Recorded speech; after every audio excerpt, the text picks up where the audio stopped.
안녕하세요. 왕초보 AI 교실에 오신 여러분 환영합니다.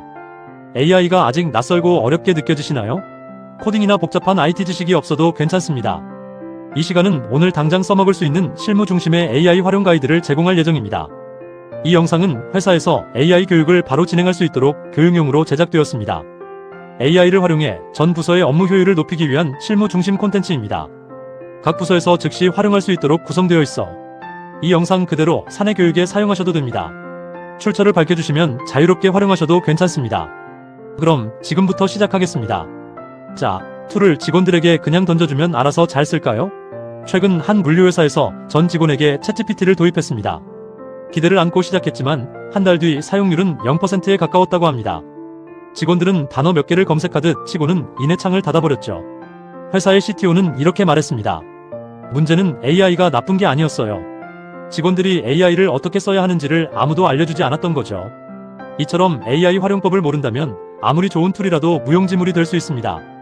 그렇다면 AI, 도대체 무엇일까요? AI는 수백억 개의 문장을 읽고 학습한 뒤 사람의 말을 이해하고 그에 맞춰 대답하는 컴퓨터 프로그램입니다. TV 리모컨의 내부 회로를 몰라도 버튼만 누르면 작동하듯이 AI도 그 복잡한 내부 원리를 몰라도 괜찮습니다. 그냥 사람에게 말을 걸듯이 말을 걸면 됩니다.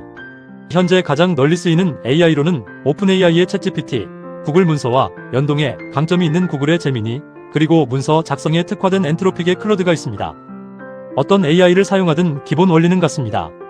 우리가 문장으로 말을 걸면 AI가 문장으로 대답해준다는 것이죠. 그럼 검색 엔진과 AI의 결정적인 차이는 무엇일까요?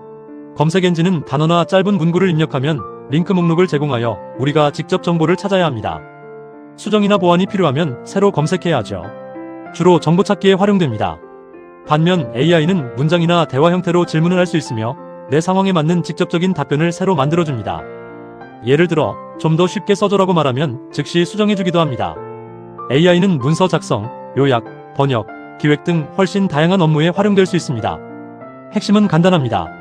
이미 있는 정보를 찾는 것, 즉 검색과 내 상황에 맞춰 새로운 정보를 생성하는 AI의 차이를 이해하는 것이 중요합니다. 하지만 많은 분들이 검색처럼 AI를 사용합니다. 예를 들어 AI의 이메일 작성법이라고만 입력하면 AI는 여러분의 상황과 상관없는 일반적인 이메일 작성 팁을 나열할 뿐입니다. 네이버나 구글에 단어를 치듯 AI에 질문하면 뻔하고 평범한 대답만 돌아올 수밖에 없습니다.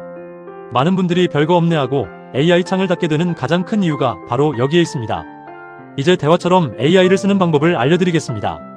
이것이야말로 효과가 매우 높은 활용법입니다. 예를 들어 이렇게 구체적으로 질문해보세요. 나는 물류회사 영업팀 직원인데 3개월 동안 연락이 없었던 거래처 담당자에게 다시 미팅을 제안하는 이메일을 작성해줘. 너무 부담스럽지 않고 자연스럽게. 이렇게 상황을 구체적으로 알려줄수록 AI는 여러분이 실제로 바로 복사해서 쓸 수 있는 완벽한 이메일 초안을 생성해줍니다. 상황을 구체적으로 알려줄수록 답도 구체적으로 돌아옵니다. 이것이 바로 AI의 진짜 힘입니다. 완벽한 답변을 이끌어내는 마법의 공식이 있습니다. 이 공식은 3가지 요소로 이루어져 있습니다. 첫째, 내 역할을 명확히 밝히세요. 예를 들어 나는 어떤 직책 어느 부서이고. 둘째, 상황 설명을 구체적으로 해주세요. 이러이러한 상황을 해야 하는데. 마지막으로 원하는 결과를 지정해주세요. 이런 톤과 형식으로 결과를 만들어줘. 특별한 규칙은 없습니다. 이 틀에 맞춰 AI에게 말을 하듯이 작성하기만 하면 됩니다. 그럼 이런 것도 돼요? 라고 물어보실 만한 AI로 할 수 있는 일들을 정리해드리겠습니다. 크게 4가지 영역으로 나눌 수 있습니다. 첫째, 글쓰기 문서 영역입니다. 공지문, 안내문, 이메일 초안 작성, 보고서, 목차 구성, 문장 다듬기, 번역 등에 활용할 수 있습니다. 둘째, 아이디어 기획 영역입니다. 회의 안건 리스트, 행사 기획안 초안, 프레젠테이션 구성 제안, 장단점 검토 등 기획 업무에 도움을 받을 수 있습니다. 셋째, 정보 정리 분석 영역입니다. 긴 회의록의 핵심 요약, 복잡한 계약서나 공문이 쉬운 해설, 어려운 용어 설명 등 정보 처리 능력이 탁월합니다. 마지막으로 일상 업무 보조 영역입니다. 받은 이메일 요점 정리, 엑셀 함수나 수식 물어보기, 커뮤니케이션 조언 등 다양한 방식으로 여러분의 업무를 보조할 수 있습니다. 하지만 AI를 사용할 때 취급 주의해야 할 부분도 있습니다. AI가 아직 못하는 것들인데요. 첫째, 실시간 정보는 AI가 알 수 없습니다. 오늘 날짜의 주가, 날씨, 방금 바뀐 정책 같은 정보는 검색으로 따로 확인해야 합니다. 둘째, 숫자와 계산입니다. 간단한 계산은 가능하지만 복잡한 수치나 통계는 오류가 날 수 있으니 반드시 직접 검산하세요. 셋째, 회사 내부 정보입니다. 우리 회사 3분기 매출과 같은 내부 데이터는 AI가 모릅니다. 다만 자료를 직접 붙여넣고 요약시키는 것은 가능합니다.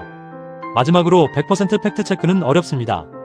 AI는 가끔 틀린 내용을 자신있게 말할 때가 있습니다.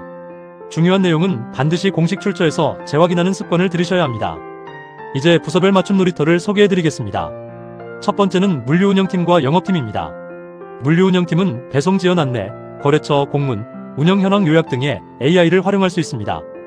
예를 들어 나는 물류팀 담당자인데 태풍으로 인한 항만 운영 차질 때문에 배송이 지연된다는 안내 문자를 써줘. 사과하면서도 신뢰감 있는 톤으로 라고 프롬프트를 작성할 수 있습니다. 영업팀은 제안서 초안, 미팅 후 팔로업 메시지 등에 유용하게 쓸 수 있습니다. 나는 영업팀인데 거래처, 어사의 신제품을 소개하는 이메일 초안을 써줘. 와 같이 활용할 수 있습니다. 다음은 총무팀과 인사팀입니다. 총무팀은 전 직원 공지문, 안내 문자, 사내 이메일 등 반복적인 문서 작성에 AI를 활용할 수 있습니다. 예를 들어 나는 총무팀 직원인데 다음 주 금요일 전 직원 대상 사내 체육대회 공지문을 써야 해. 장소는 근처 공원이고 수요일까지 신청해달라고 친근하게 써줘. 라고 요청할 수 있습니다. 인사팀은 신입사원 안내, 사내 문화 공지 등에서 AI의 도움을 받을 수 있습니다. 나는 인사팀인데 입사 첫날인 신입사원 환영 이메일 초안을 따뜻하고 긴장을 풀어주는 톤으로 300자 이내로 써줘. 와 같이 활용해보세요. 마지막으로 기획마케팅팀과 경영지원재무팀입니다. 기획마케팅팀은 아이디어 발산, 기획안 목차 구성, 슬로건 카피 작성 등의 AI를 활용할 수 있습니다. 우리 회사 물류 서비스를 중소기업 대상으로 홍보하는 문구 5개를 만들어줘. 와 같은 프롬프트가 좋은 예시입니다. 경영지원재무팀은 복잡한 공문 해석, 보고서, 문장 다듬기 등에서 AI의 도움을 받을 수 있습니다. 이 복잡한 규정 조항 내용을 붙여넣기 하고 무슨 뜻인지 아주 쉽게 번역해서 설명해줘. 라고 요청해보세요. 이제 이론은 충분합니다. 지금 바로 해볼 수 있는 첫 대화 미션을 2가지 알려드리겠습니다. AI 창을 열고 아래 문장을 그대로 복사해서 붙여넣어보세요. 첫 번째 미션은 내 업무 물어보기입니다. 안녕, 나는 회사에서 AI를 처음 써보는 직장인이야. 내가 가장 자주 하는 업무 중 하나는 자신의 업무 입력인데 내가 이 업무를 어떻게 도와줄 수 있는지 쉽게 설명해줘. 입니다. 두 번째 미션은 AI 자기소개 시키기입니다. 너는 어떤 AI야? 무엇을 잘하고 무엇을 못해? 직장인이 업무에 쓰기 좋은 방법 3가지만 알려줘. 입니다. 2가지 미션을 꼭 한번 시도해보세요.